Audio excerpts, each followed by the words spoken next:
In this section, we'll learn about one of the most important algorithm in artificial intelligence and deep learning. It's called gradient descent. Gradient descent is one of the fundamental optimization algorithms used in machine learning and deep learning. It is widely employed to minimize the cost function of a model by iteratively adjusting its parameters. Understanding gradient descent is crucial for grasping the core principles of optimization in the field of data science, artificial intelligence, statistical signal processing, optimization, and many other fields. So before we get into gradient descent, let's understand how machine learning algorithms work. So let's dissect the learning process. The learning algorithm makes a forecast about the true value of some data point. Then this forecast is compared with the true value. Then the prediction error is calculated. Then we extract some inferences from this error. And how we do it is that if the errors are large, we must punish this algorithm harshly. If the errors are small, then we must reward this algorithm as long as these errors are continuously decreasing and converging to zero. This improves the algorithm and hopefully the next prediction becomes better by minimizing the errors. So this is the essence of machine learning, any machine learning algorithm. And gradient descent is an important component of this, this method. So let's understand how these errors are calculated. So we know that a prediction is made by the algorithm. We compare it and subtract it from the true value. That becomes the prediction error. And then we average this error over multiple data points to see how the algorithm is performing. I will take an example here. In this table, the black values are the real data in a time series. And the orange values are the predictions which the machine learning algorithm is making. And the difference between them is the error, shown in red color. So here we can see that the algorithm is making a large number of errors. The problem with this average approach is that when we add these errors together to calculate the average, they become zero, giving a false indication that our algorithm is working fine. The reality is far from it. So this averaging method is not a very appropriate method. We need to do something to get rid of these negative signs. So better way of doing it is we square this error, and that squaring action gets rid of these negative signs. So 5 becomes 25, 3 becomes 9, 2 becomes 4, and so on and so forth. And there are two effects. One is that the negative sign is going away. So when we add these, when we add this square of errors, we get a very large number. And it will never be zero, even if negative values are present in the error. Now the second and more important point is squaring action amplifies large errors, and it makes the small errors even smaller. So in these two tables, what I'm showing here is in table 1, we have errors which are very large, -5, -3, -2. And in the second table, we are having a much better prediction algorithm. It is predicting with better accuracy. Hence, the errors are quite small. So when we square these errors, our final number, when we aggregate it, becomes even smaller. And in the large error case, we have a very large number. So this is what is the essence of inferring the error in a manner that if the algorithm is not performing well and is committing a big number of errors, then we must punish this algorithm harshly. And when this algorithm is making good predictions, whereby the errors are converging to zero, then we must not be very harsh on this algorithm. And that squaring action is doing this job. Now, as you can see that any kind of squaring action will lead to a quadratic function. And we will understand this particular quadratic function with more detail. So here we have just taken a very simple case of a function called x square. We have plotted this x versus y, and as we know that square function is a quadratic function resulting in this convex shape. Remember, this function is representing the errors in the prediction.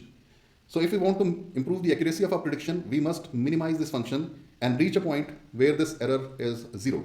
Essentially, we are seeking a point where the slope of this curve becomes zero. So in this plot, this orange line is the slope, as we are aware that when we differentiate x square, it becomes 2x, which is the equation of line. And this slope is negative for the negative x-axis, and this slope starts to become positive for the positive part of the x-axis.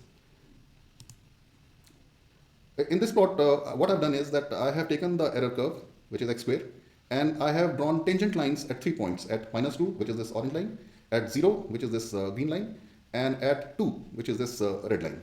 So as you can see, if we are on this side of the curve, which is towards minus x-axis, our slopes are going to be negative, and as a result, we are supposed to do something so that we start moving in this direction towards the minimum point.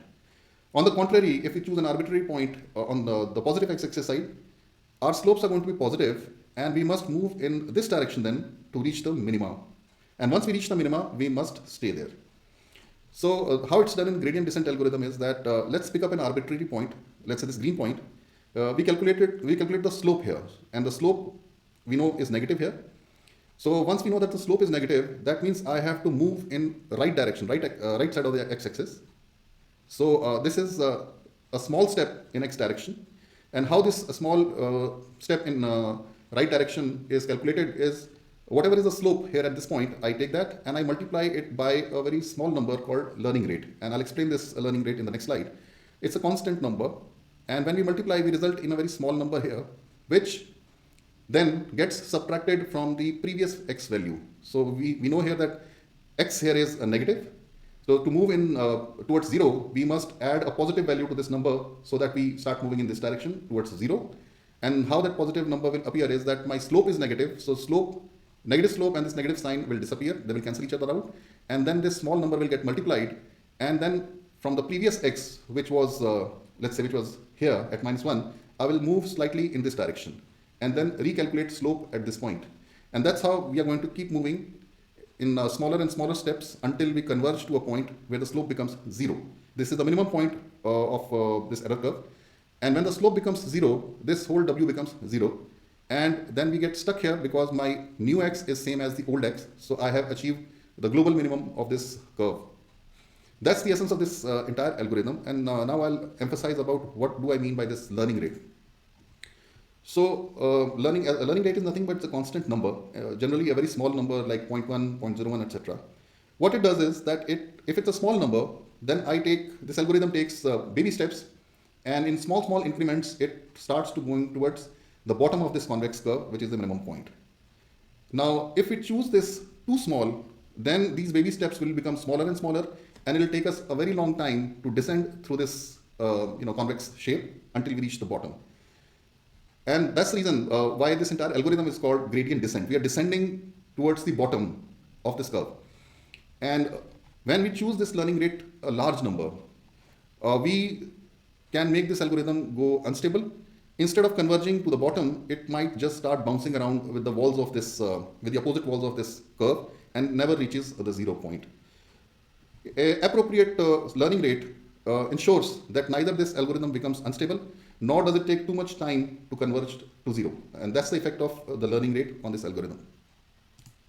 So let's see how we're going to implement this in Python. So initially, we're going to assume a learning rate, a constant number, a very small number. And we will start from a random value of x and plot x square, or the y value. And we will calculate the slope of this curve at point x. And before that, we will initialize a loop, either a while loop or a for loop, because now we have to go into iterations for all the small steps towards 0. So we are going to, at x point, calculate the slope of this curve. And then we are going to update this x. So we'll take the old value of x and then slope at the point x multiplied by learning rate. That will become our new x. And this whole process then repeats again, over and over again, until we reach a point where slope becomes 0. When the slope becomes 0, we have reached the minimum point of a convex curve, which means our errors have converged to 0, and our prediction algorithm, our machine learning algorithm, is performing most optimally. So let's switch over to Python and implement this algorithm there.